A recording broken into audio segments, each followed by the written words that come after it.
Hamas తాజాగా కీలకమైనటువంటి concept చోటు చేసుకుంది. హమాస్కి ఇజ్రాయెల్కి మధ్యన.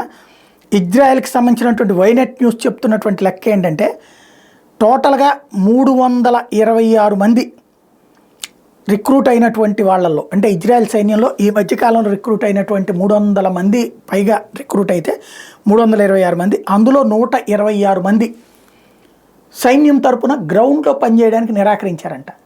ఎందుకని అంటే వాళ్ళల్లో లేడీస్ కూడా ఉన్నారట. వాళ్ళని సరిహద్దులలో కాపలాకి పెడుతున్నది ఇజ్రాయెల్. సరిహద్దుల్లో నిలబడి అవతల నుంచి శత్రువు అటాక్ చేస్తే రివర్స్ అవ్వాలి.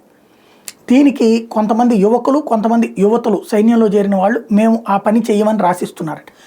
ఎందుకని అంటే మొన్న మధ్యన హమాస్ తీవ్రవాదులు దాడికి పాల్పడినటువంటి సందర్భంలో కిడ్నాప్ చేసి ఎత్తుకుపోయినటువంటి వాళ్ళలో 40 మంది వరకు సైన్యం ఉన్నారు. అందులో 12 మంది మహిళా సైనికులు ఉన్నారు.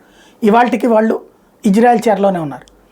అలాంటి పరిస్థితి తమకు వస్తుందని భయపడుతున్నారు. అంటే ఇజ్రాయెల్ సైన్యంలో కూడా బలహీనత ప్రారంభమైంది. తమని తాము రక్షించుకోవాలి, శత్రువుల చేతికి చిక్కకూడదని. అంటే తమ సైన్యం కంటే కూడా తమ సైన్యం తమని రక్షించలేదు, హమాస్ తీవ్రవాదులు నుంచి తట్టుకోవడం కష్టమని భయం ప్రారంభమైంది.